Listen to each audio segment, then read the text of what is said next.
Influence of the teacher's opinion or other students' opinions, becoming a lightning rod for controversy, not only the administration, but also parents, possibly even the local news media, depending on how far it goes, and lack of confidence with an issue. Okay.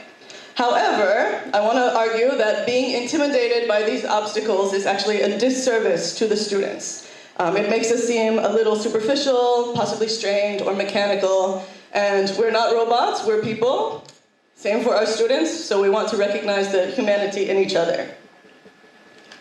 So what are some reasons you can think of to actively introduce controversial subjects in the classroom? Because they will eventually have to discuss them with English speakers, and they have to get the tools to do that for the class. Okay, great. Preparation for real world. They can learn about the topic. Yeah. Maybe they don't know anything about the topic. Exactly. Learn material. Sure. To practice critical thinking skills. Critical thinking skills. Excellent. Motivation. Sorry? Motivation. Okay, motivation. Very good. Practice some expressions for giving opinion, agreeing, disagreeing. Very good. You can have grammar points that you want them to use this for. It's often more interesting than what's in the textbook. Very good, yes. Replacement of some dry materials. We've all read a few articles and thought, oh no, this is going to be terrible. You can come up with something more interesting? Students like to express their opinion about themselves. Yes, students definitely like to express their opinion about some things. To promote tolerance. To promote tolerance. Yes, good people. All right, one more. So, authenticity, students will give their real opinions about controversial issues. Very good, yes. So they have to give their opinions, and in order to do that, they must develop some opinions. So we want to go with that too. Okay, last one. They can start to learn to think in English. Yes, thinking in English is a positive goal for them. We like that? So great job, everyone. You came across these, natural and emotional connections beyond the textbook, discussion in the classroom, critical thinking, student self-expression, making and defending an argument, finding value in opposing viewpoints. This relates to learning things. They might not have known much about the other side as well, and tolerance. Becoming socially aware adults who are involved with local issues, global issues, able to think maturely. And we want to do this because students deserve it, right? Not only can they pass a test after our class, but they can be authentic, they can be engaged, there can be some purpose to their English learning. All right, so let's turn now to what happens when you've got a lesson planned, you start teaching it, and the students want to move in another direction about something that's on their minds or more interesting to them. So I've got a quote here that I like a lot. Can we get a volunteer to read for us? Sure. For some instructors, hot moments are the very step of classroom life. They thrive on such moments, encourage them, and use them for pointed learning. Others abhor hot comments and do everything possible to prevent or stifle them. For them, conflict prevents learning. Okay, great. So these are two ways to approach it. You're talking about video games and suddenly your students move on to violence. How many of you are the first one? Let me get a show of hands. You see the teaching moment in this, you feel excited, you feel passionate. All right, and how many of you are the second one? You panic, you get a little nervous, your hands start to sweat, and you want to change it as quickly as possible to go back in the other direction. Okay, no one wants to be that person. Good, all right. So we're going to argue in favor of the first example today. All right, so this can happen in a couple of different ways. These are real examples that have occurred just in the last couple months for me since I arrived in Fez. Student presentations can center around this topic if you allow them to choose for themselves.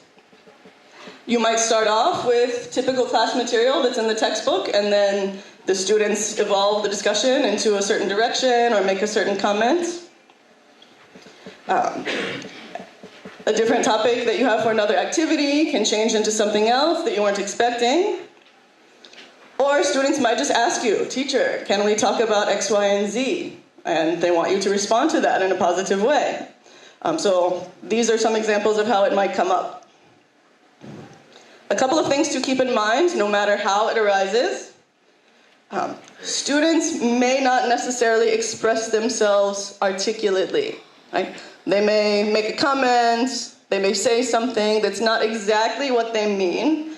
So listen with an open mind. For example, some of my students gave a presentation about ghosts. Sometimes you get comments like this if you're talking about school uniforms or gender roles in housework. Only the boys or only the girls are required or allowed to do that, and the students will call it racist.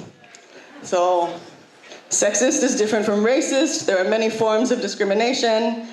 So sometimes you can tackle the direct issue, but sometimes look at the wider picture of what they mean by the discrimination. Okay.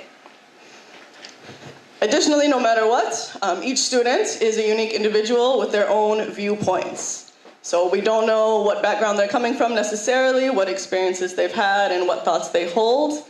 So we don't want to make assumptions about them, right? So regardless of what they say or how they present it, try to get at their true meaning and consider them as a whole person for how they're presenting it. Okay. So the teacher's role during hot moments. Rather than panicking or feeling nervous or telling them the right answer, there are two responsibilities. The first one, as always, is to help the class learn something. Right? That doesn't mean the right answer. So for those of you who said they may be persuaded, they may be convinced for a certain point of view, that's not necessarily the outcome that we're aiming for when we use hot moments as a teachable moment. We want them to learn something, but it's not about A or B. It can be about communication, it can be about tolerance, it can be about understanding the other side, it can be about using vocabulary or grammatical structures to express themselves. And secondly, the teacher's primary role is to protect everyone. So if a fight does start in the classroom, don't take one side over the other one. It doesn't matter what your opinion is on the topic. You want to protect all the students because, as we said before, they're all people. They have a right to believe what they believe, and our job is to help them express it, help them understand why. Okay? Not to convince them that they're right or wrong or they're a good or bad person. We want to avoid those binaries. So how can we manage to keep those two responsibilities? We want to set a positive example for the students. So if someone throws out a hot button issue that you feel very passionate about, you have to maintain self-control, right? Sometimes you might need to take a couple deep breaths, ask some follow-up questions, but don't panic, don't overreact. Remember that it's the topic that you're discussing, it's the subject at hand, not necessarily the person's language or their point of view or how they are. For everything, there are multiple sides, and we want to help the students bring those out if possible, steer it a little bit in that direction. So rather than A or Z, all the letters in between. Try to look at every side that you can. Validate all of the students equally. If you have 20 students in a class, 19 students agree with the point and one doesn't, the one that doesn't is still a valid viewpoint. So make sure that they're not bullied, they're not targeted. Give them equal time to express themselves as well. Okay? And this is an important one. Try to avoid taking a stance. Most of the time you'll have one. You'll have your own opinion and your own view. And oftentimes the students will ask you directly what it is, which is natural and normal. They're curious and they want to know you. But if you can, try to delay it at least until the end of class, if not longer, so that you don't influence the outcome of the discussion.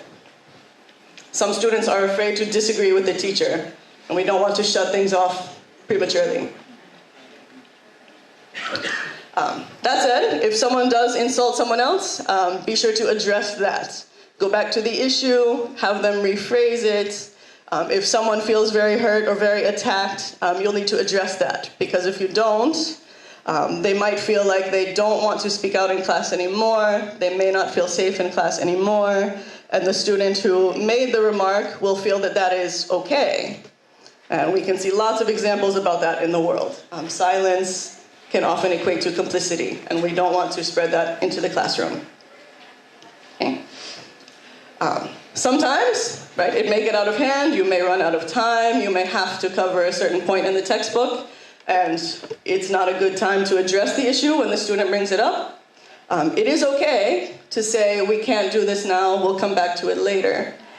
But if you want them to keep their faith in you, to look forward to class, to trust you as the leader, you do have to come back to it later. Right? It can be the next class, it can be a more appropriate unit in the textbook, you can dedicate special time after a test, but be sure to keep your promise. Okay? Has anyone experienced anything like this before? Yeah. Yes, good. I see lots of nods. Did it go well for you? Yeah. Sometimes? Yes and no? Yeah? Yeah.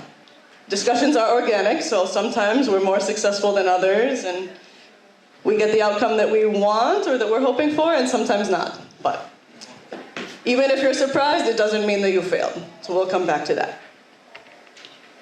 Okay. So let's assume that things are going well. You followed all of these key steps thus far, or the ones that are applicable for your moment in time.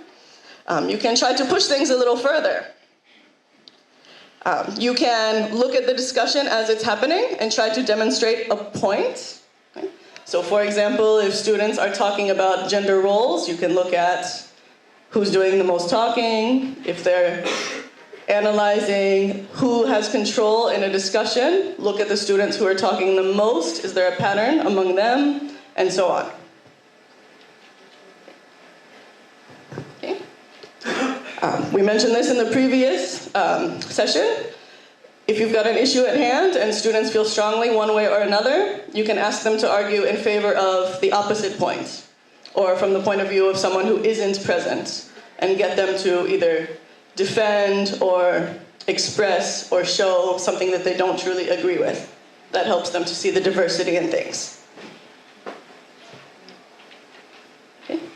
And if all else fails and the emotions are too high, don't be afraid to calm them down with writing. Okay? This is a good save all, right?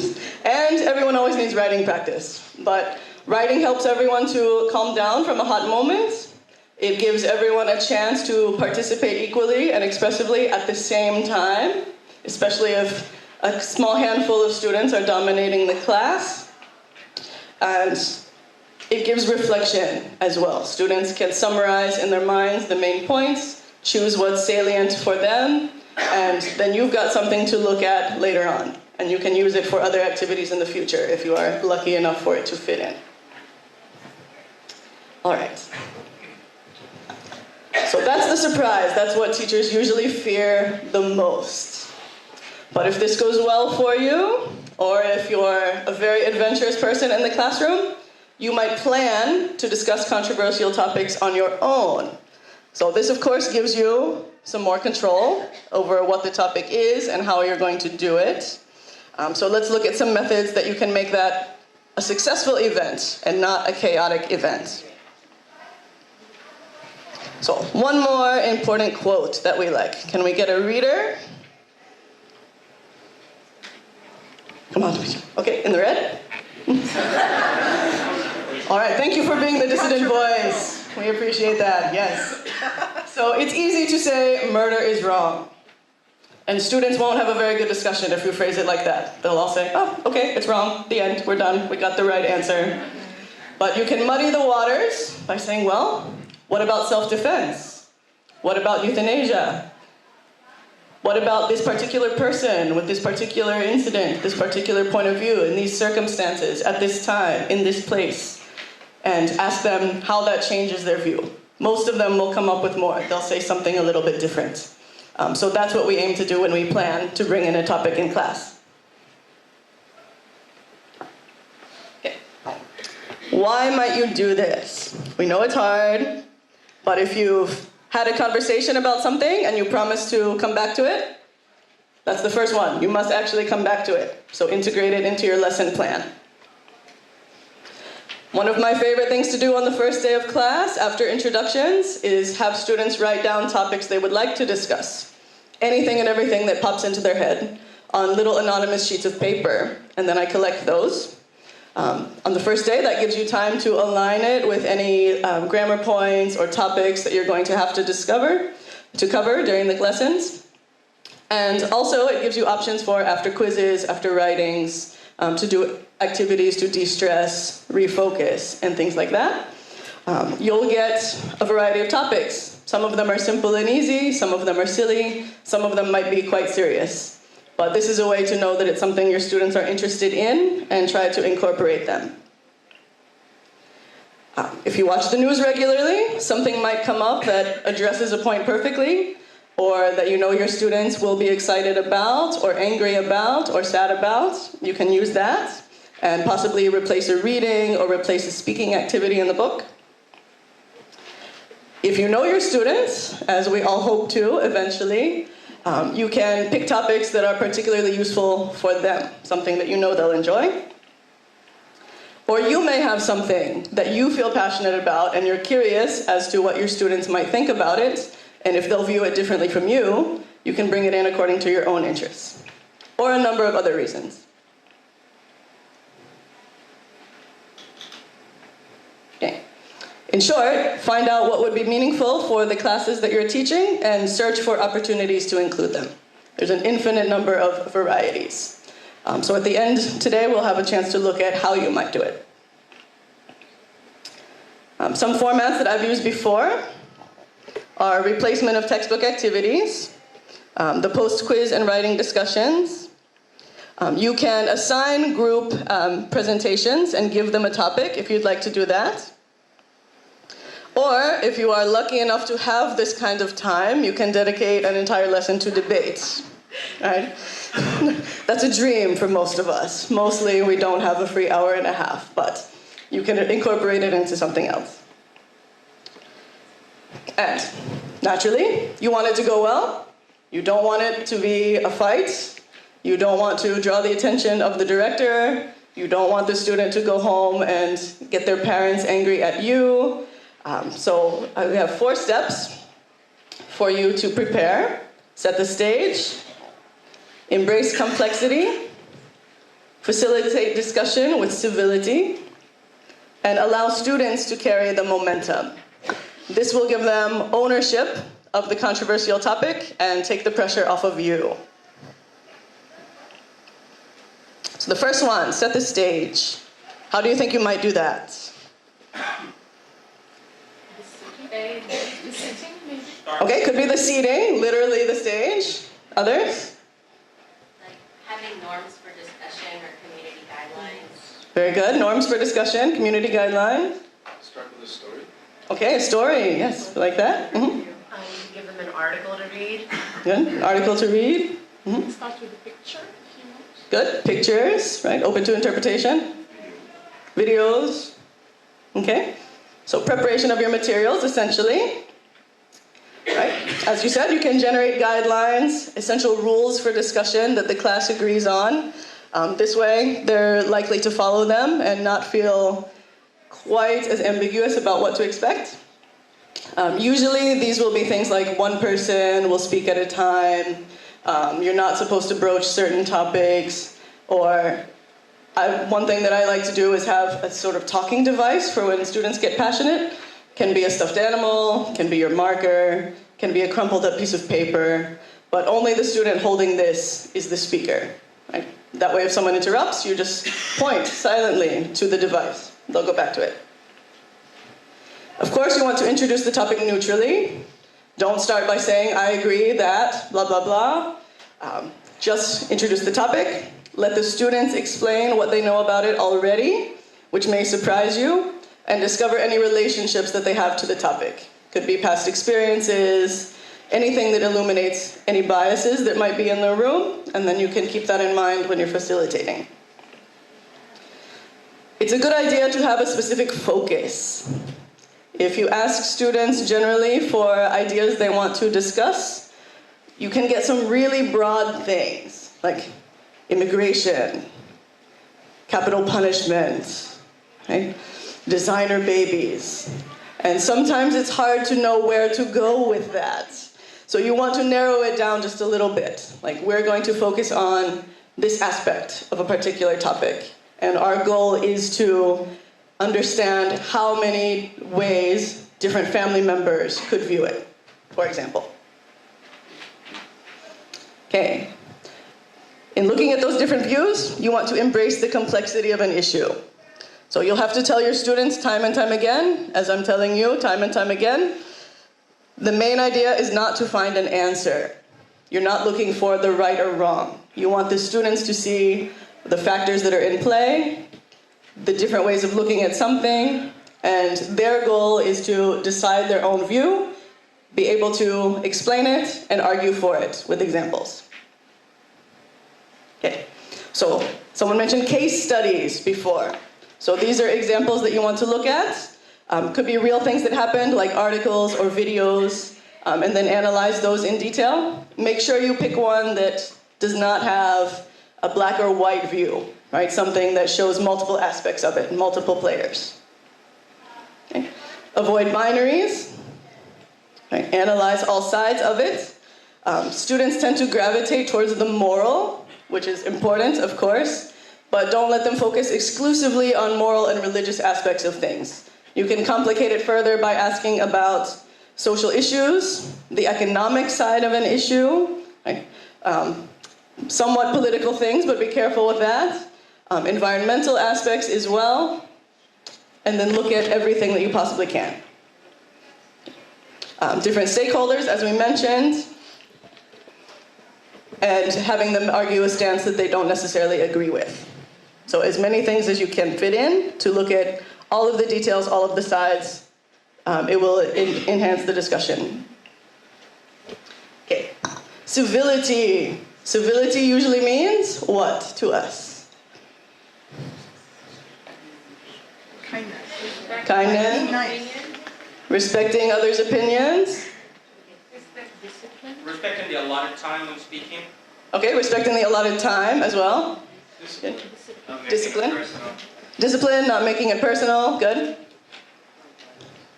Sorry? Non-violence. Non-violence, of course, yes. Please, no violence in your classroom. Yeah, that's something to address. If they start throwing things or punching each other, stop right then. Yeah. Okay, so keep the discussion civil, keep it a discussion, right? Not a monologue, not a fist fight. So it's helpful to focus just on the idea for that, as we say. Don't let students attack each other. Avoid bullying. Right? If that happens, back up. Remind them what you're talking about. Right? Not whether or not Hisham is right, but whether you agree with school uniforms or not. Give equal time, as you were saying. Measure and encouragement to each side. You might have to encourage views that you don't hold. Right?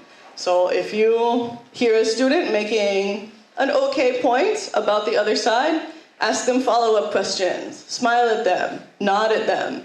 It doesn't mean you agree with them. You're just helping them to formulate their expression, to practice in class. Okay. As you said, remind them about the right of others to have their own opinions. Okay. That's an important thing to do. Tell the students again and again, you don't have to agree, you just have to listen. You don't have to say the same thing, but you have to let so-and-so say it. Okay. And keeping in mind that the students don't always have the language they need, you might have to assist with the expression. Rephrase questions to make them a little more direct, a little more exact, a little more polite sometimes. If information is incorrect, don't necessarily let it slide.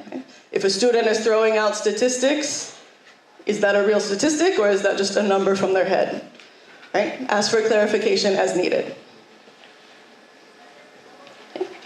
And hopefully, if you're creative, if your lesson is advanced enough, you might have a topic in the book that can be somewhat related to it.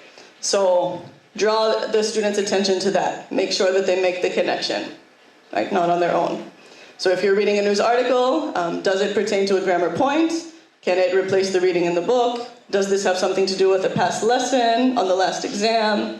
Make connections wherever possible. Take note of that. Don't let someone jump in front of them.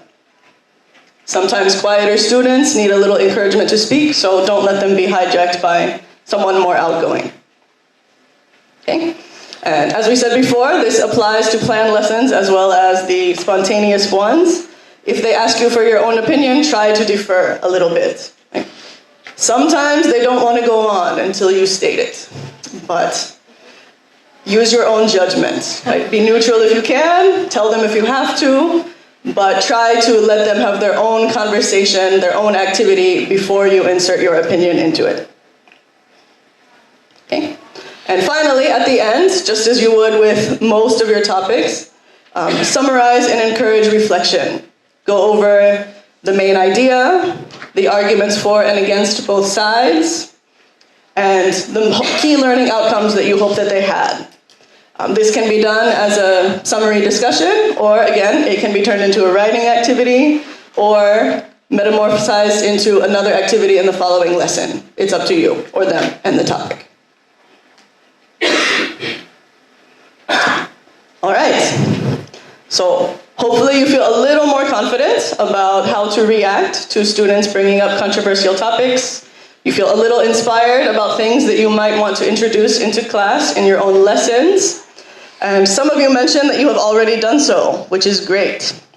So what I want to do now is look at 3 quick examples of things that have either come up or been inserted into my classes, and have you discuss with your groups how you would react to them, right? What you would do.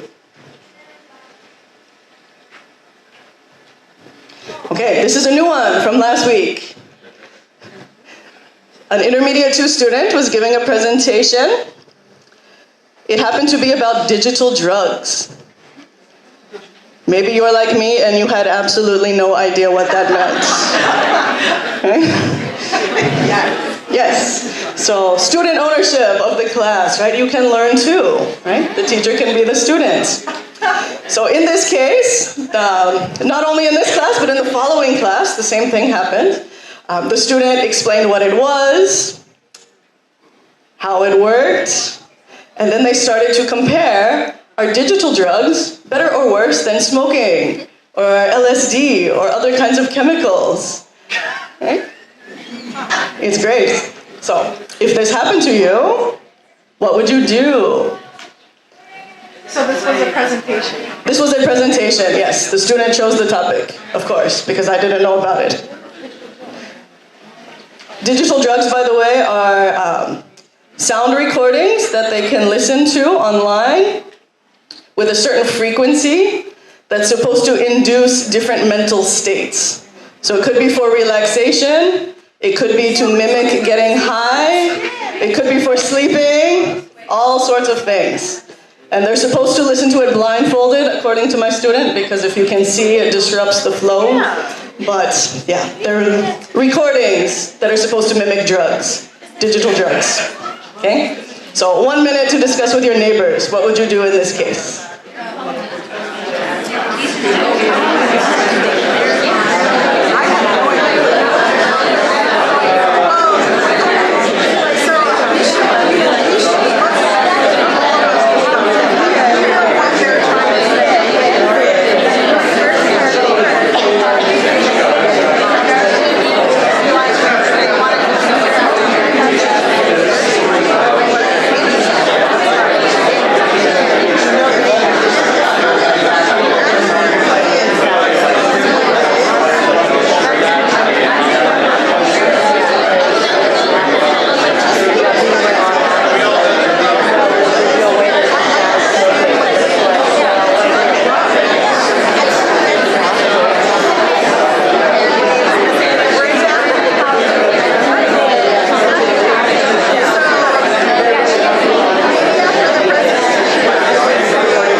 So I hear a lot of good discussion. I wish we could hear from every row, but that would mean no lunch.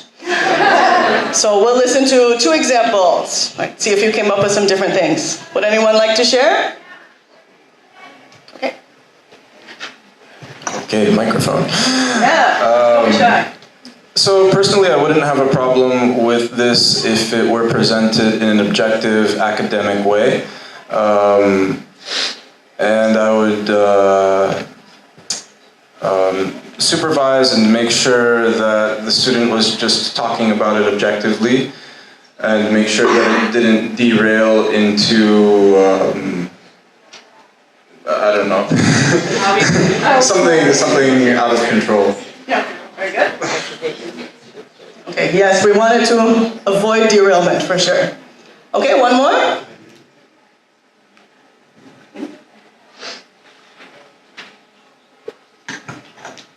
So I would say that it would be interesting to compare smoking, but we would need a lot more information before we could even go down that road. So try to find out from the student if they know what the dangers of these digital drugs are and present them more and discuss about that. And then you can start some sort of discussion comparing the two. Okay, great. Great. So of course, in the first one, try to maintain control of the class, keep it civil, make sure that it was academic. And secondly, you might use it as a further research project. You could assign students roles. Look at this aspect of using it. Look at that aspect. Come back and share your findings. All right. I think we've got just a couple of minutes left, so we're going to go through these quickly. The second example relates back to the thing I mentioned about having students write down wishful topics on anonymous sheets of paper. Let's say you did that. You get 20 great ideas and you use them all at various points until you get down to the last one, which is unrelated to anything else in your course, but happens to be human trafficking. The students really want to talk about student trafficking. How do you go about it? Student trafficking. Oh, did I? I'm sorry. Human trafficking. I meant to say human trafficking. See, people don't always articulate, right? So pay attention to that. Student trafficking is a form of human trafficking, right? Right? And we learned this morning we're supposed to set them on fire. Maybe we can trade them. You know, find another teacher. I don't like this guy. Do you want him? I'll take one of yours. Good. So we unfortunately won't have time to discuss this one, but think about what you might do as homework. Okay. A final example. I don't know if this happens to you, but I get a lot of medical students. And I know that there are specialized vocabulary things that you can do infinitely for medical students, just like for business, legal English, and so on. But in one of my classes, I know that students would be very interested in discussing something like life support. Yes. Pros, cons, reasons for, reasons against, what to do in different cases. They love to discuss euthanasia. Yes, So, love to. yeah. And this is not a black and white thing either. So think about that. If you had medical students and you thought they would enjoy an activity on life support, how would you go about that? Like, how would you present it? How would you make sure that all of the sides of the issue are covered, that the students could express their opinions without backlash from people on the other side? Okay? So, as we learned this morning, what's the content of it? How would you present it? What are the methods? And so on. Okay? Every aspect that you can. Okay, they're flashing me that we're out of time. You have a handout that went around that contains the key points, the slides, and also this slide of articles that I think are very useful on this topic: how to deal with spontaneous controversial issues, how to plan in your curriculum to cover hot topics in class, and other resources that are useful to you if you look at their bibliographies. So thank you very much, everyone. I hope you enjoyed it. Only more interesting, but much more useful for your students as competent members of society.